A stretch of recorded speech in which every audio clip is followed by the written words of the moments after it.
wanted to be rich. Or as you so eloquently put it, you wanted to be stupid, disgusting, greasy rich.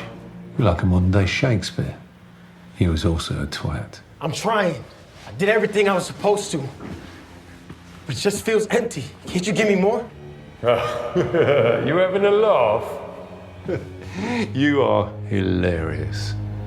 Why would I give you something more when you've made such a dog's breakfast of everything else? I've got a better idea. Why don't I just replace you with someone more appreciative? Yeah, that would be love.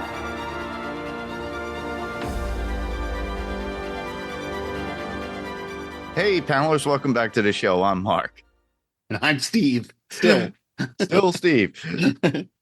In this episode of the podcast, we're covering, and it's a spoiler episode, by the way, but obviously we're continuing or ending. These are the last two episodes of Ironheart that can be found on Disney Plus. So we're covering episodes 5 and 6.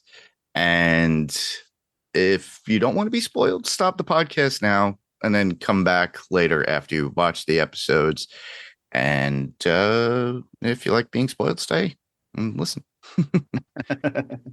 Yeah, our synopsis for episode 5 is Karma's a Glitch. The synopsis is Riri sets out to create a suit unlike anything she has ever attempted, but at what cost? And then episode 6, called The Past is the Past, is Riri builds her most powerful suit yet, but she's unsure if it's enough to beat Parker and the Hood. Yep. Those are decent. Yeah. Yeah, they're straight from Disney Plus. So as I watch everybody, I type it out so I know. So it's not one like weird synopsis that you find online through, IMDb or something like that. Anyhow, well, episode 5. What were your thoughts in general? Did you like it? Did you hate it? I liked it. I liked episode 5 as a setup for episode 6. There were really some high points in episode 5, and I almost wish if we had done these separately, I wouldn't feel the way I feel. So I'll probably talk more about how I feel when we get to episode 6, because I don't really want to. I'm a little disappointed. I'm just going to be honest. A little disappointed in these two episodes together. If we'd done them separately, probably 5, I would have probably liked 5 a little bit better. Yeah. But putting 5 and 6 together for us, and especially when I went back and rewatched it, I liked episode 5, but knowing what was coming in episode 6 on a rewatch, on the rewatch made me just disappointed, because the historically, except for Loki, we're not going to get a season 2, and they left a whole bunch of story open. In the next episode. So, but we're talking about 5. So I will say on the cusp of it, episode 5, initially, I enjoyed it. I liked it. I probably liked it better than episode 6, but not because of anything acting wise or writing wise, just the fact of how everything turned out. So. Yeah, I thought it was interesting. It starts out there in a White Castle, which is pretty cool. Pretty cool. I love White Castle, going there every once in a while. But Zelma explains to Riri that Dormammu, a powerful demon and the main villain of pretty much, as we know from the original Doctor Strange, is the one behind the Hood's powers. So she gets this intel and information. And like he did in his fight against Strange, he must be using Parker's ambition to be summoned to Earth. And it's weird. And and that's getting into the next episode when we figure out that it's not Dormammu. Actually, it's just she thinks it is. Like that's what this comes down to, is they're seeing they're seeing the results of Parker using the Hood, and that makes her think it's Dormammu. But what we come to find out, and that's for the next episode, is that it's not Dormammu. No. Yeah, no, I liked this beginning. I thought it was important to see. The only thing that bothered me, I will say, and this is really my first note here, is they seemed like, which one is it? Slug? Yeah, I think it's Slug. captured the suit rather easily. It seemed to me like it just like out of the blue, suddenly the suit is like it's Natalie hanging out by herself, which we've already been talking about Natalie being more and more self-aware. But she's hanging out by herself in the suit, watching the old memories, the old whatever videos, and then all of a sudden she gets knocked off the building, and then the next time we see her, she's in the back of a van, handcuffed to some sort of device that she has to use a saw to cut herself out. Now she gets out pretty easily, but it bothered me that they so easily captured this suit that's supposed to be, I couldn't figure out exactly how they captured it. Like if they had showed Ezekiel helping them, but they wanted to reveal him later. Yeah. So maybe he's the one that helped them get the suit. Now that I'm trying to rationalize this and justify, maybe that's what it was, is that he was actually the one that helped them get the suit, and they just didn't want to show that because they wanted the reveal of him when Riri. It just bothered me that they got the suit so easily, and then Slug just kind of runs off after, and it's off screen. Yeah. And then, like I said, she breaks out of the van, and Slug just kind of runs off. And the next time we see Slug, she's in the hideout, resting on the couch, wanting to take a nap. And I'm just like, what? Like, I understand that fight in the White Castle. Whoa, was brutal. That was cool. It was cool. And we got to see the ruthlessness and the criminality. And we already had seen some of it from the two brawlers, the two MMA fighters. We hadn't seen a lot from Clown, of this ruthlessness and criminality. But we definitely see it here in the White Castle, where they're beating up, regular people and threatening regular people and just trying to shoot Riri, right off the bat. It just was like, and Clown's throwing explosives at her. Yep. And it was, wow. It was cool, but I had been trying to give the rest of the crew kind of the benefit of the doubt and go, okay, they haven't really done anything really bad. Parker and John were the ones that killed security guards. They just kind of beat people up. We hadn't really seen them. I don't think we had anyway, seen them kill anyone, and I was kind of, in my mind, I was kind of setting them up as, well, maybe they're not really bad guys, but no, they're bad guys. They are really bad people. And I guess that's how Parker was able to get them in their crew, because they have to prove themselves some way. But I was shocked a little bit too. I'm like, oh man, no wonder.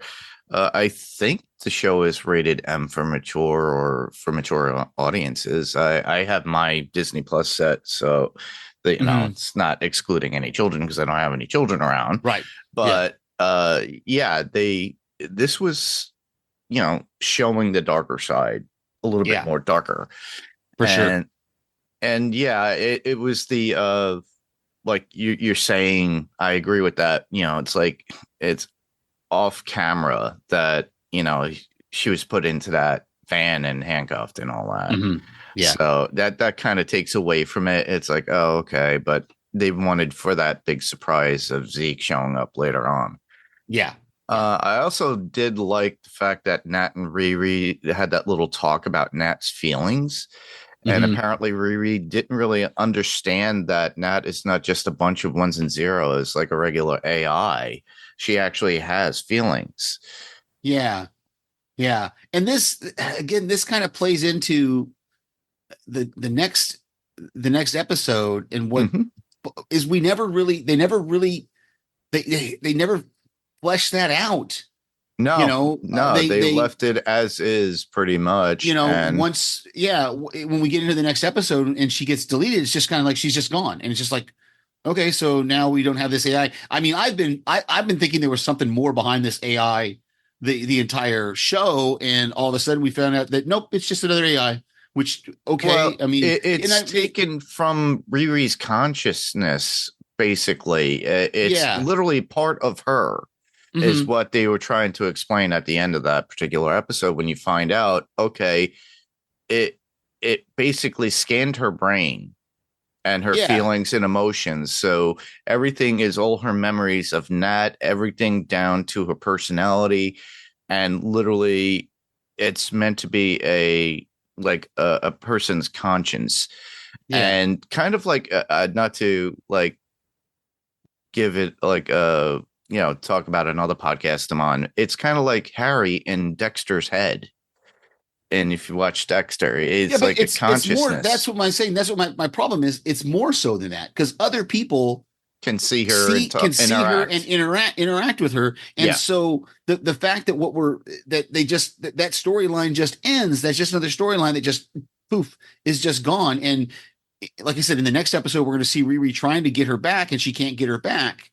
And it just ends. And I'm just like, okay, I guess we're just done with the AI portion of the suit. Whereas, with Iron Man and Peter Parker and all these other suits we've seen, the AI has been a big part The suit. of the concept. Yeah. Yeah. And to lose that, it just feels like it just feels like a storyline that just kind of got dropped. Yeah. Is all. It's kind of like when Spider-Man lost his AI after Tony had died. Mm-hmm. He didn't have that at one point. That was the only time that we actually saw that at the last Spider-Man film that we got. Right. But we do meet up with Zeke at a certain point. He wants, pretty much wanting revenge on her, and Parker getting him out of prison, which was weird. Yeah. Again, this is another one of those. It's just a lot that like, it feels to me like they rushed this season. Like, it feels like like, I hate to say they should have drug it out a little bit more, but I feel like a couple more episodes would have given us a flesh little out bit more story and stuff. Yeah, a little bit more of what was going on. Like, we still have no idea about Riri's biological father. Yes. It's kind of hinted at the beginning and never really, investigated. We never see it again. And it just feels like these last two episodes were just rushed. Like, they were like, oh, we got it. We want to fit it into 6 episodes. We don't want to go to 8. We want to, and so it just these last 2 episodes just felt shoehorned. Don't get me wrong. One of my other points is I love the montage of building the suit and seeing her do that. But again, the same thing applies. We see her doing things that the last time she built a suit like this, she had an MIT laboratory. And now she's doing it in her stepfather's old garage from a car and some parts that her mom found at the guy's junkyard, and she's got laser blasts coming out of her arm. This is before they even put the magic in there. She's already got laser blasts coming out of her arm. And I'm like, where did it just, I don't know. It seemed too smooth, in my opinion. like it's like, look at what Tony did in the desert with a bunch of bomb scraps, and it didn't look that great. But now she's doing it in a garage, like you said, but everything is so smooth and sleek. And then she has like the lasers. It is kind of hard to come by. You would think that they probably would have tried to break in somewhere, like a lab or something, to utilize that. Or go back to Staines. Yeah, something. Give us something more than. Yeah. I understand. That was the only like draw out of it that I was just like, yeah. Yeah. Okay. You gotta suspend your disbelief, I guess. But yeah, and I love that they incorporated the magic into it. And there's that whole foreshadowing at the beginning when she talks about that she doesn't want to end up like Parker in dealing with magic. She does, but then again, this is in the next episode. We're going to see her maybe, but I love that line. I've got it here. It's really the only quote that I have from episode 5 is when Zelma tells her, remember, magic is a mutual exchange. There's always a cost. And obviously we see the first cost was that she lost the Natalie AI when they incorporated the magic into the suit, and they never did figure out why that happened. Yeah. But it's that understanding that we have this foreshadowing for the next episode that she didn't want to make a deal and be like Parker. But then, like I said, in episode 6, we're going to see that's going to change. So, or maybe change. I don't know. It's still unclear to me. Yeah. There was one part that I was like kind of shocked, but Parker losing it when Hood's influence takes over during the argument in the hideout when faced with Stewart's sister, and saying that she would die next. Yeah, and then he fires all of them. And again, this is another storyline that's just kind of dropped. Yeah. I mean, he fires the crew and we don't see them again. It's like he fires them and realizes, oh, I don't need you. I've got my Hood. I've got Zeke Stain, because as we find out, is it in 6? It's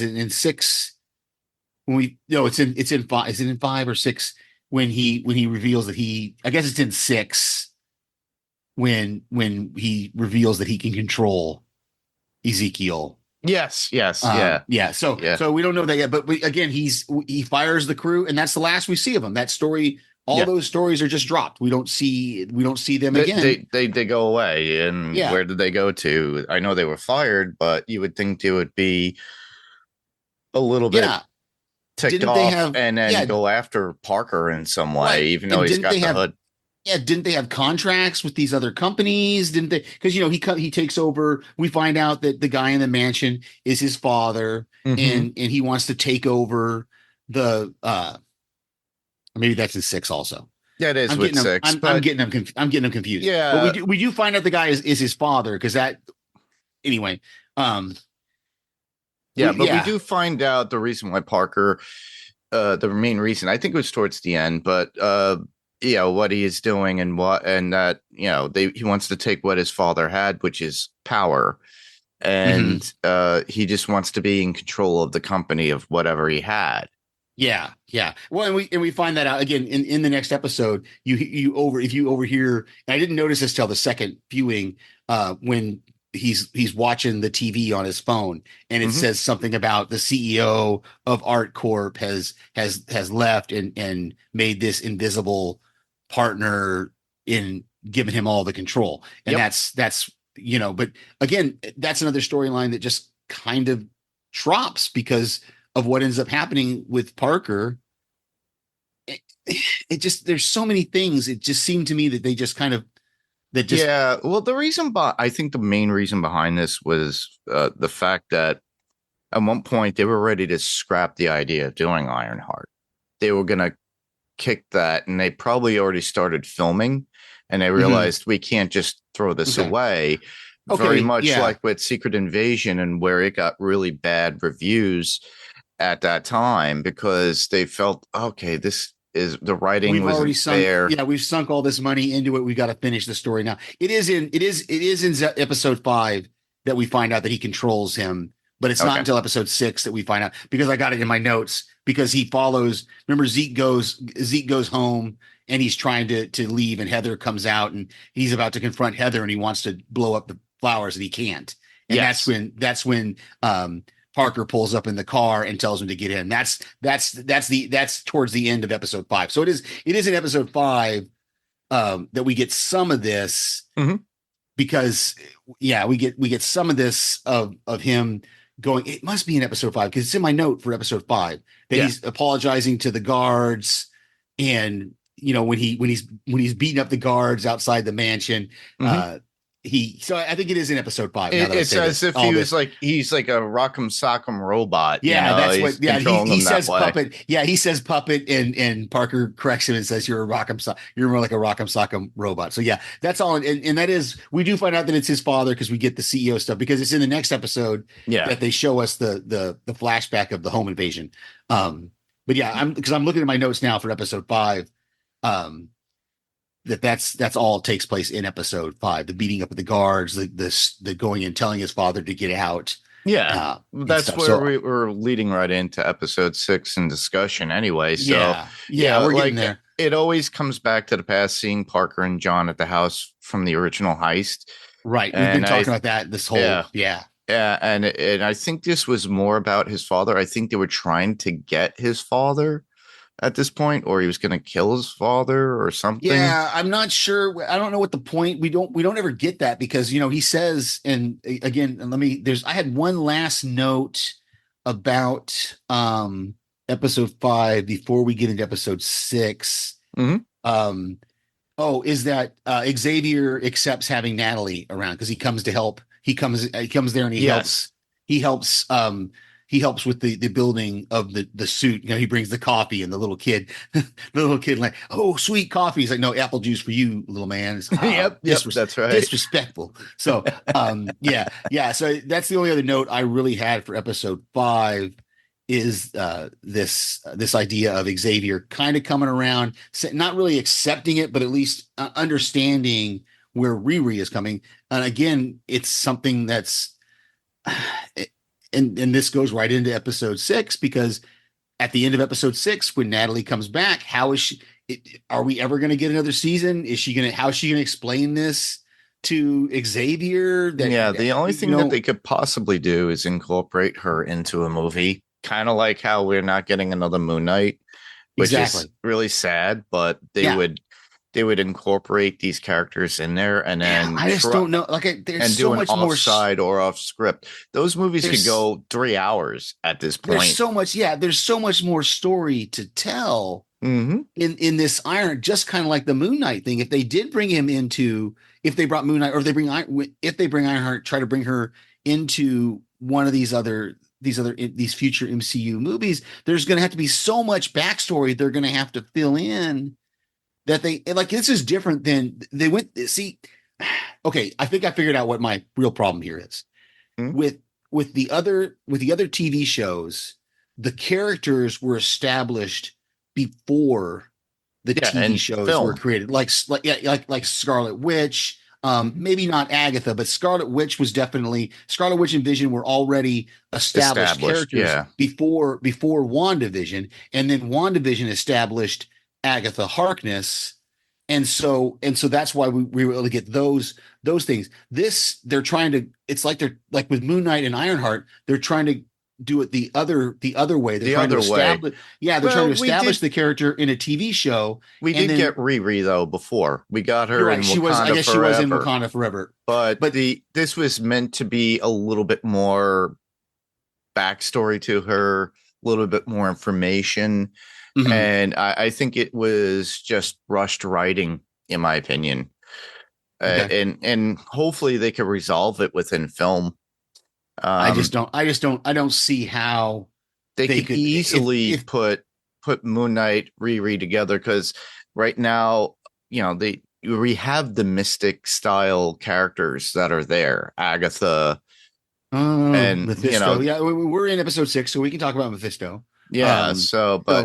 Now we got introduced. We finally got it. Everybody knew this a long time ago when Sacha Baron Cohen was, cast as Mephisto, but we didn't know when or where he was going to come in. And now we finally get it after all this time. So he was the one that gave Parker the hood. I love that scene. I'm sorry. Did you have anything else from episode 5? I've moved directly. No. Okay. That opening of episode 6 is just, it's really cool. And again, maybe if I'd watched these episodes separately and we'd done separate podcasts, I might feel differently, but doing them together and knowing it's the end of the series, but anyway, I loved we finally get the payoff of explaining the home invasion, or at least a little piece of the home invasion, explaining to us whose house it was that they were going in there for, and regardless of what they were originally going to do, because when Hood goes in the second time and he's talking to his father, he says, "Oh, I'm not after what's in the safe." This is again from episode 5. He says, "I'm not after what's in the safe this time," because he's got his hood.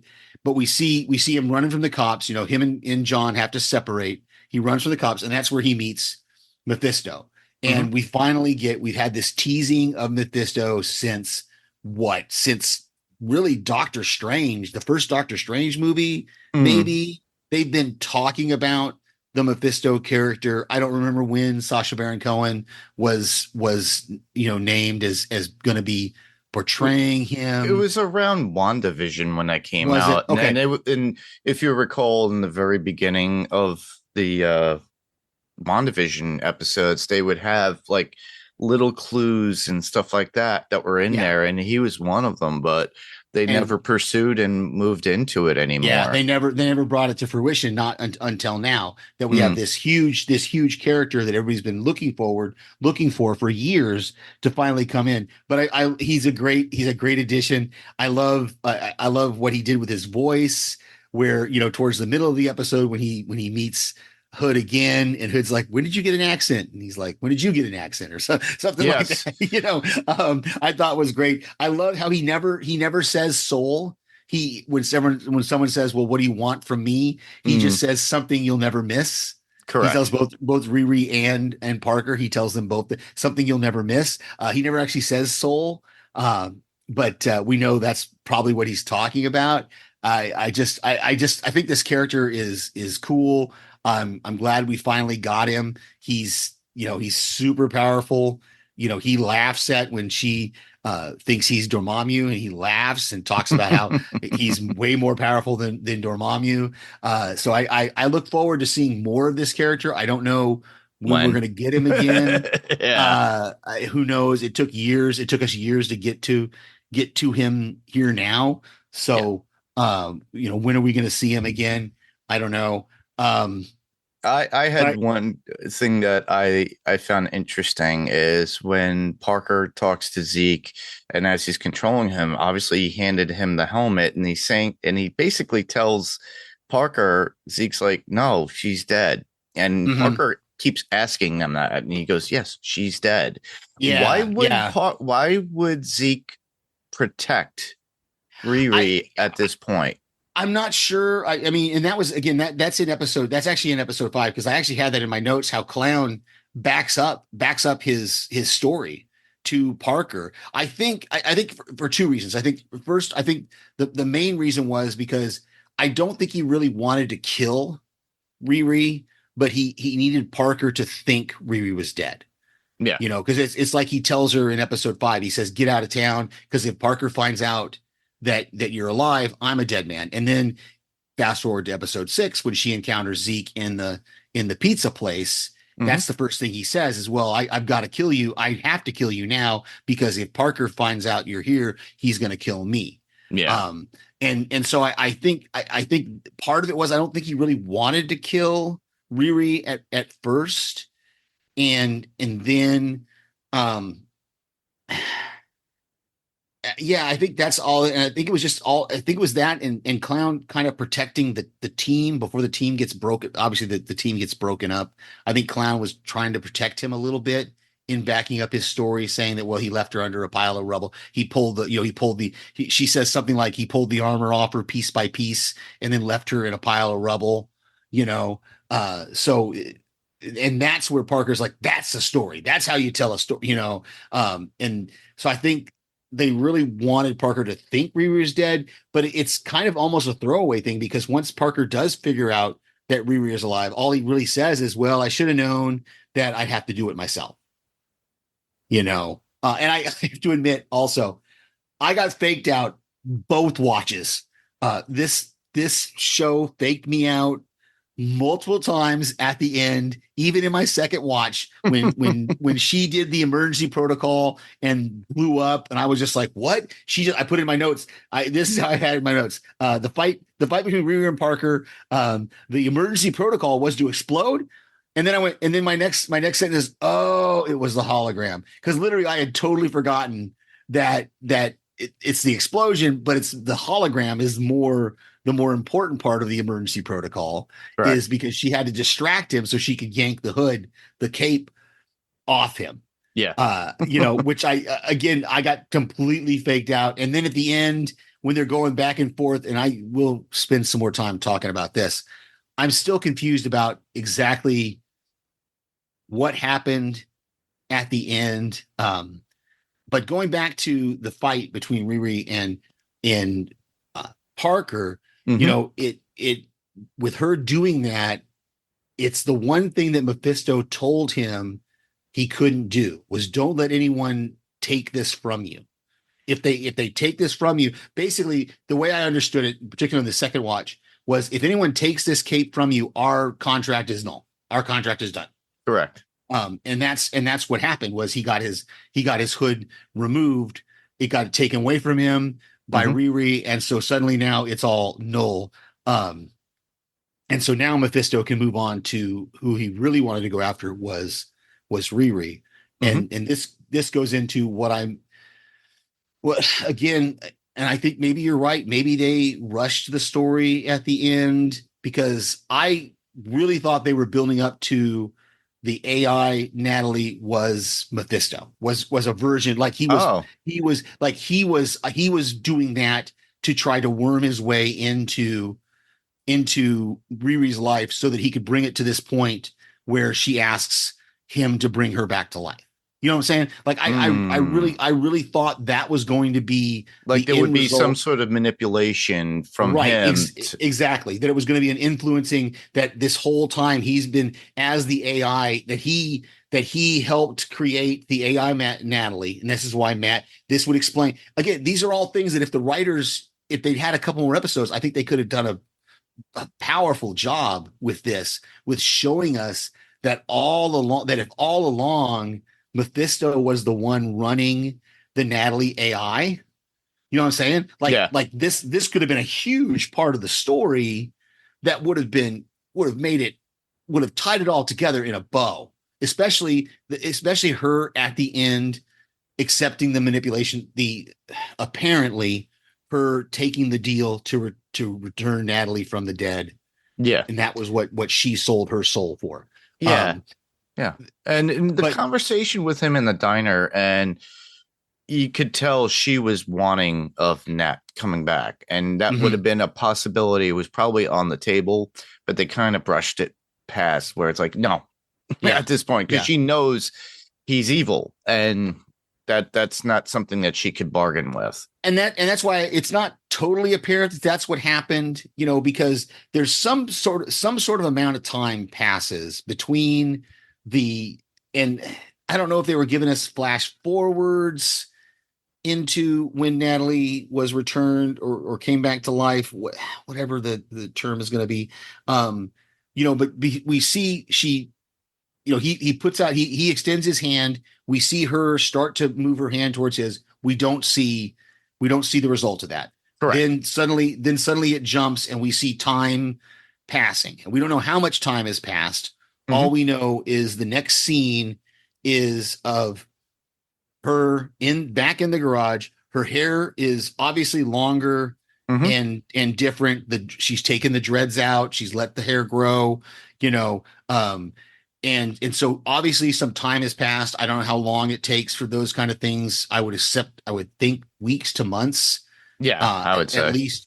And she's trying to do different magical calculations on the board. She's trying to, again, mix science and magic. I did see one thing online where somebody said, I didn't see this, but somebody claimed that if you look closely, you can see her new suit with the hood on it in the garage somewhere. Oh, I didn't catch that when either in both viewings. I didn't catch that. And so I don't know if that's a true thing or if that was just somebody seeing some blurry background picture thinking, oh, that's the suit with the cape on it. Yeah. So again, we really don't know if she made a deal with Mephisto or not to get Natalie back. I mean, and again, this is where I hope I'm wrong. I hope we get a season 2. I hope Disney finds some way to make it work or incorporate her into another show that they're doing. Or try to put her in a movie. I don't know, something to finish this story, because there's way too many, and particularly with the end credit scene that they put in there, with Parker coming to the magic shop. Yep. And seeing Zelma. Yeah. And asking Zelma for serious magic. Zelma doesn't realize who he is, as far as we know. She doesn't know who he is. And so she doesn't know who's asking for this. And it just frustrates me that at least with Moon Knight, the story was basically finished. Okay. And it left us with a kind of a cliffhanger, but they could pick that up after in a movie if they incorporate them in. Yeah, or they left us kind of with a cliffhanger that was kind of like but it was still, even that cliffhanger wasn't like this one, to where it didn't leave multiple story lines up for grabs. It had one little cliffhanger, him in the limousine with Ethan Hawke's character, so okay, so we got a little bit of a cliffhanger there, but I can brush past that because it's an end cap scene, whatever. Yeah. This one, there's just way too many things they left open. Like Zeke, they completely, Natalie, I've got this in my notes. Yeah. Riri like quickly figures out how to help Zeke. Oh, all I've got to do is it's the computer thing. Just shut you down and reboot you. What? Turn it off. Seriously? Turn it back on. Turn it off and turn it back on again. That's the solution. The solution is, okay, there was a little bit more to it. She had to put some sort of virus into his chip, but then she just leaves him there. Yeah. She and the last thing he says is, I've got millions of dollars worth of weapons in me and I'm angry and I have nowhere to put my anger. So we're not done yet. And that storyline is just left. Yep. Okay. Xavier is just out there. That storyline is just left.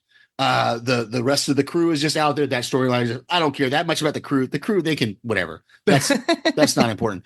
I mean, that's the storyline. Just kind of like, okay, they go on about their business. Yeah. But there's these multiple storylines and plots that they just left open-ended. Yeah. It is true. With nothing for us to even try to.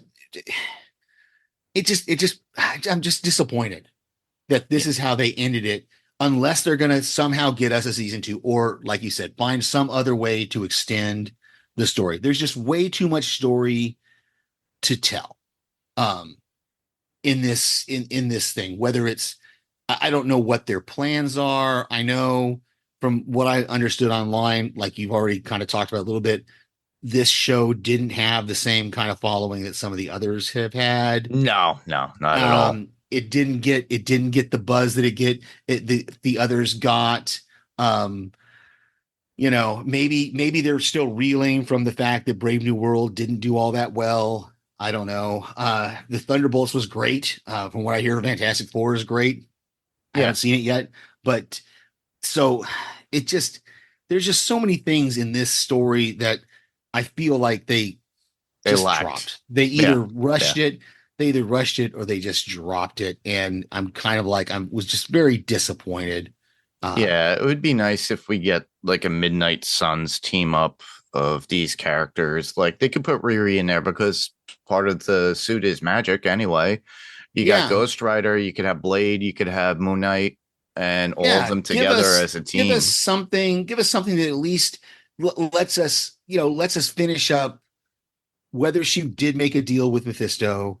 What happened with Ezekiel Stane? Are we going to see him again?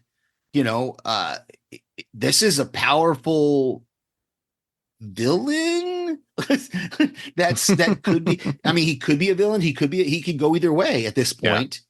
Good guy, bad guy, whatever. But he's still out there. The cops still are after him. Yeah. And like I said, he says he's got this millions of dollars or billion, whatever he said, millions of dollars worth of weapons in him. And I'm like, yeah, that's a big deal. That's not just, let's not just drop this story of this character that we've set up and established, but I guess they did that with Moon Knight. So I don't know. I'm just rambling on now at this point. That's fine.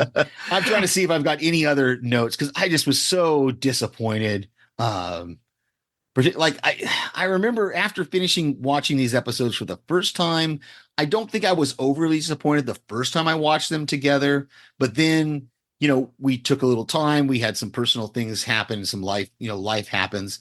Yeah.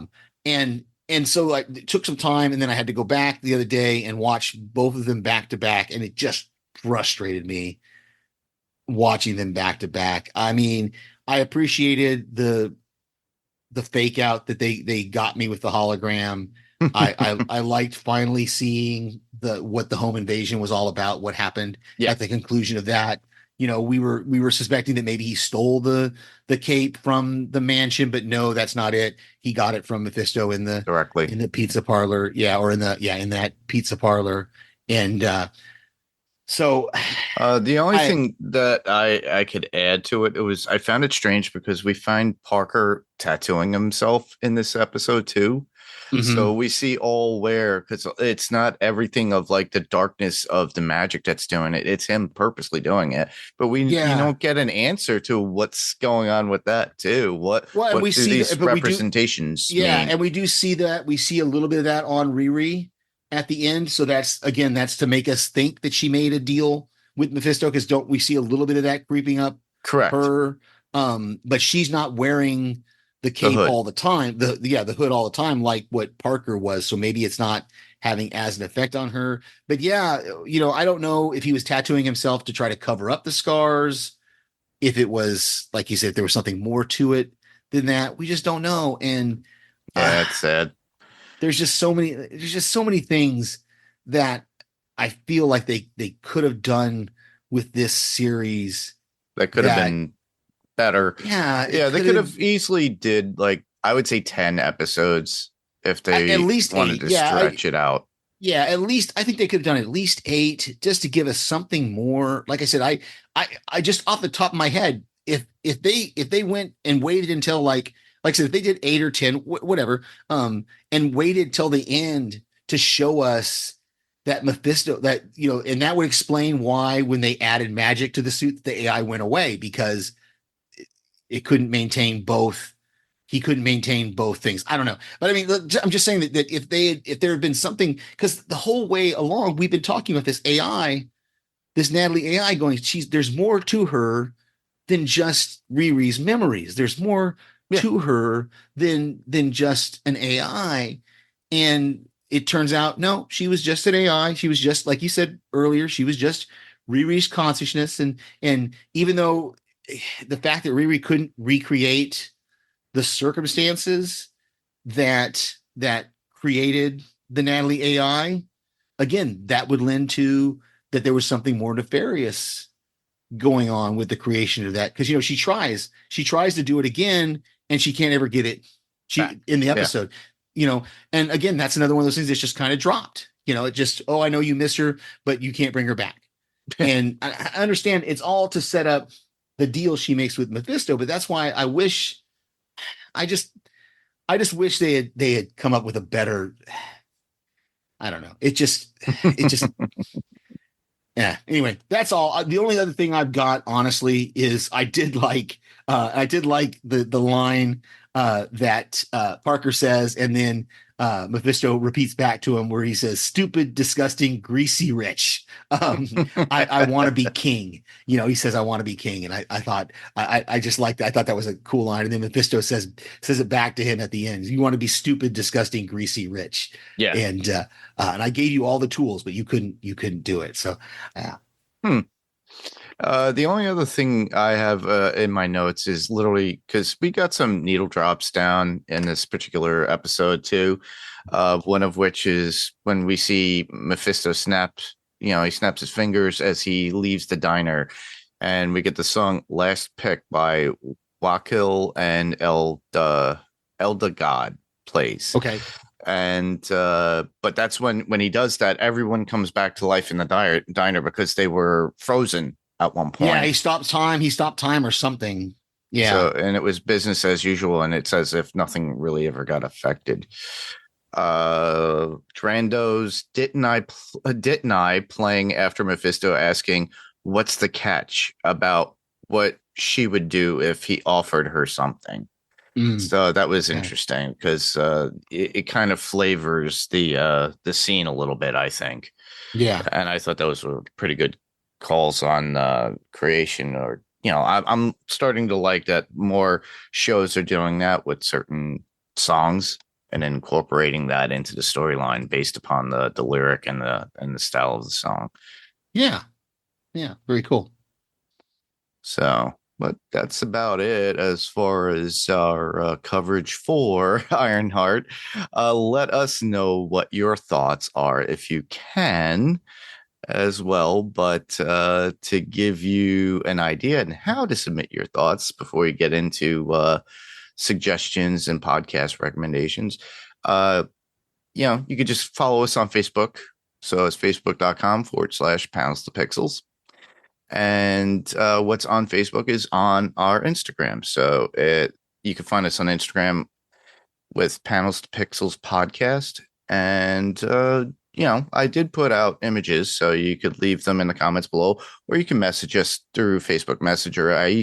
We easily get them through Instagram as well. But if you really want to write out an email, you could send it to panels2pixels1@gmail.com. Panels 2 is spelled out TO, pixels and the number 1@gmail.com. Write your thoughts down. We'll read them on the next episode. Whatever we're covering, regardless, it could be an older episode we've done before, but give us your thoughts, or you could record yourself and send that as an attachment, and we could hear your voice. Obviously, we could be found on Spotify, Apple Podcasts, whatever podcast player of choice. There are ratings and reviews for Spotify and Apple Podcasts. We also get messages through Spotify as well. So I get those as well. I've gotten them for a couple of other things that we've done here. We could be found on YouTube. Leave messages there, but it's the podcast literally just on YouTube. But some people use YouTube podcasts to listen as well. All you have to do is search for Panels to Pixels podcast when you look for us on YouTube. So that's about it. Podcast recommendations. Do you have any that you'd like to offer? The one I just noticed, and I downloaded it. I haven't listened to it yet, but TV Podcast Industries did a whole season wrap up of Ironheart season 1. So I'm excited to hear what Derek and the guys thought about it. See if they have any, maybe if they can pull me out of this funk that I'm in. I don't know. Maybe they liked it. I just TV Podcast Industries, they cover a lot of the same stuff that we cover. They did all the episodes of Ironheart this season, and they also, like I said, they did a wrap up episode that I'm excited to listen to. Awesome. I would always suggest I could be heard on several podcasts, but one that I'm on now that I like to recommend is What's On Tonight with Becky.